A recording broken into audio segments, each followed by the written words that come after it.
Mac Jones is learning the hard way that being the starting quarterback of the New England Patriots is full of high expectations and constant scrutiny.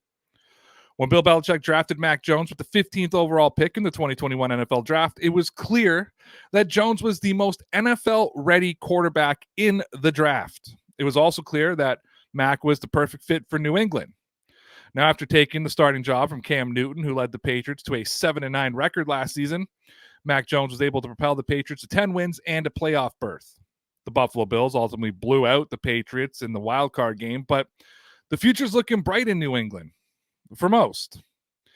Now, though some pundits and analysts have begun making comparisons between the Patriots and the Bengals, and ultimately Joe Burrow and Mac Jones, there are some scouts in the AFC who believe that Mac's arm is too weak, the cold is too cold, and Belichick is going to have to load the offense with talent because Jones isn't good enough. Here's what Doug Kyde of PFF wrote. He said, quote, "One AFC assistant coach I spoke with saw many of the same qualities Jones possessed at Alabama continue into his rookie season. Quote, what I saw on film was a quarterback who was extremely accurate, got the ball out on time, and consistently went to the right place with the ball," the assistant coach said.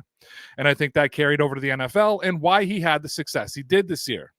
Now, one AFC executive isn't quite as high on Jones' potential. Quote, "He's cerebral, but his arm is weak, which will hurt him in that division in cold weather games," an AFC executive said about Mac Jones. Jones' arm strength was a concern last spring and one of the primary reasons he fell behind Lawrence, Wilson, Lance, and Fields. Good rookie year, but needs a lot of things around him, the exec continued. Now, we've all heard about Mac Jones' rag arm from an overzealous Boston radio caller. However, I think that there's some people who are too low on Mac Jones. Now, clearly there are people who are too high on Mac Jones. We got to find that happy medium. And I think Evan Lazar found the right sort of formula when he wrote this for CLSN. Quote, "Jones admittedly is a notch below Burrow from a mobility standpoint and won't be aided by a top 5 pick at wide receiver, with the Patriots selecting 21st overall in the 2022 NFL Draft. However, the comparisons aren't outlandish. Mac and Burrow's strengths as a passer are field vision, anticipation, and accuracy. They both had average NFL arms as rookies, but even if Burrow is more mobile, he isn't on par with Allen, Mahomes, and the others athletically.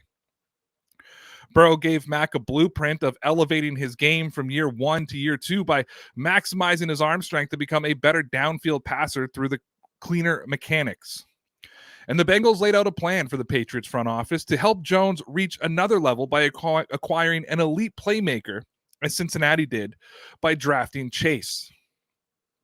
Now, this isn't me saying or Evan saying or anybody saying that the Patriots are going to go from a wild card round to the AFC Championship next year to possibly the Super Bowl.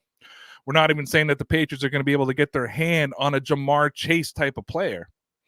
But what it does tell us is that there's a blueprint available to try to help Mac Jones, and it would behoove the Patriots to try to maybe follow some of that formula, talk to Mac Jones, talk about what he needs, talk about what he wants, and then see what we can do next season.